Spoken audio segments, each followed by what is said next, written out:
I'm gonna get the key here. God damn it. I thought it was fireworks. People started yelling, shooter, shooter. And there was like a stampede of people just running. Suddenly everything was empty. And people were freaked out. በሲያትል በሺዎች የሚቆጠሩ ሰዎች በተሰበሰቡበት የምግብ ፌስቲቫል ላይ በድንገት የተከፈተው ተኩስ በርካቶችን አስደንግጧል። Breaking news in Seattle. 2 people are dead and 5 others injured in a mass shooting at a food festival. Late tonight, the mayor says 1 person is in custody.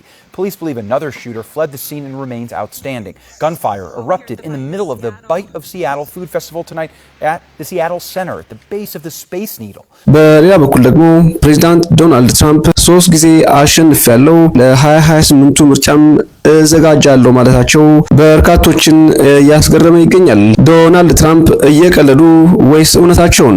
በሁለቱ መረጃዎች ዙሪያ ዝርዝር ይዤላችኋለሁ። አብራችሁን ቆዩ። ታዲያ ቪዲዮውን ላይክ ማድረግ እንዳይረሳ። አዲስ ሆናችሁ የምትከታተሉ ሰብስክራይብ በማድረግ የሳም ዩቲዩብ ቻናል ቤተሰብ ይሁኑ። አሁን ቀጥታ ወደ ዝርዝር መረጃው። ታዋቂውና ዓመታዊው የባይት ኦፍ ሲያትል የምግብ ፌስቲቫል በሲያትል ሴንተር እና በታዋቂው ስፔስ ኒድል ህንጻ ጎን በ10 ሺዎች የሚቆጠሩ ታዳሚዎች በተገኙበት በደመቀ ሁኔታ እየተከበረ በነበረበት እሁድ አመሻሽ ላይ ድንገተኛ የተኩስ ድምጽ አካባቢውን በከፍተኛ ሽብር አወከው። በዓሉ ሊጠናቀቅ ጥቂት ሰዓታት ሲቀሩት የተከፈተው ይህ የተኩስ ርምታ የ3 ሰዎችን ህይወት የቀጠፈ ሲሆን 4 ሰዎችን ደግሞ ለጽኑ ጉዳት ዳርጓል። ከሟቾቹ መካከል ሁለቱ አደጋው በደረሰበት ቦታ ላይ ህይወታቸው ሲያልፍ ሶስተኛዋ የ56 ዓመት ሴት ደግሞ በጽኑ ቆስለው በሕክምና ላይ ያሉ ህይወታቸው አልፏል። ከተጎዱት 4 ሰዎች መካከልም የ2 ዓመት ህጻን ልጅ፣ የ23 ዓመት ወጣትና የ39 ዓመት ሴት በሆስፒታል የሕክምና እርዳታ እየተደረገላቸው ይገኛል።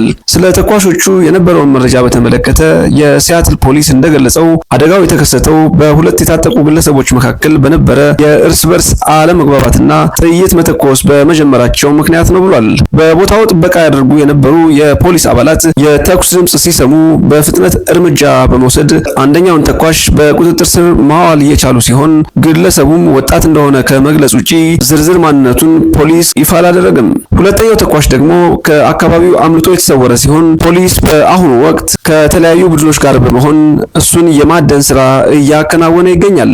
ፖሊስ ከአደጋው ቦታ 2 የጦር መሳሪያዎችን ያገኘ ሲሆን አደጋው የተከሰተው በሁለቱ ተኳሾች ግልጽ አለመግባባት ምክንያት በመሆኑ በአሁኑ ወቅት በህዝቡ ላይ የሚቃጣ ምንም አይነት አደጋ አለመኖሩን አስታውቋል።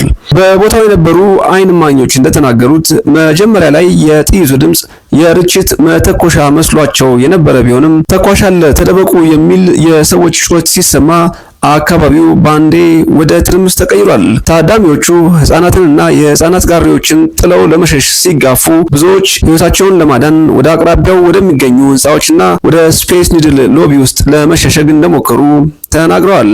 የሲያትል ከተማ ከንቲባ ኬቲ ዌልሰን አደጋውን አሰቃቂ የኃይል እርምጃ ሲሉ የኮነኑ ሲሆን ፖሊስ የተኳሾቹን ሙሉ ማንነትና የጠቡን መንስኤ በዝርዝር እያጣራ ይገኛል ብለዋል።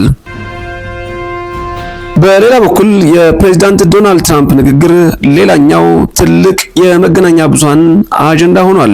ትራምፕ በዋሽንግተን ዲሲ በተካሄደው ፕሮግራም ላይ ትራምፕ 2028 የሚል ጽሑፍ ያለበትን ቀይ ኮፍያ በመልበስ 3 ጊዜ አሸንፊያለሁ አሁንም እንደገና አደርገዋለሁ ሲሉ ተናግረዋል።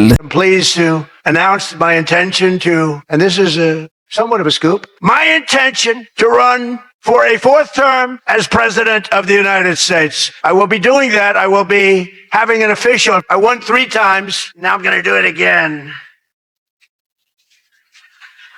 Thank you.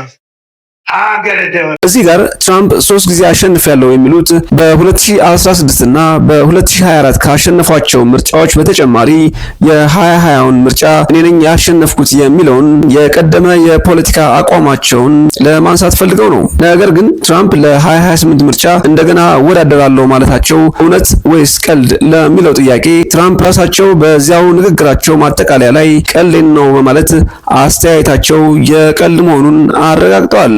በህግ ደረጃም ቢሆን በአሜሪካ ህገ መንግስት 22ኛ ማሻሻያ መሰረት ማንኛውም ፕሬዝዳንት ከ2 የምርጫ ዘመን በላይ ማገልገል ስለማይችል ትራምፕ ለ3ኛ ጊዜ በ2028 ለመወዳደር ህገ መንግስታዊ እድል የላቸውም። ሆኖም ግን ንግግራቸው በጋዜጠኞችና በፖለቲካ ተንታኞች ዘንድ ከፍተኛ መነጋገሪያ ሆኖ ቀጥሏል።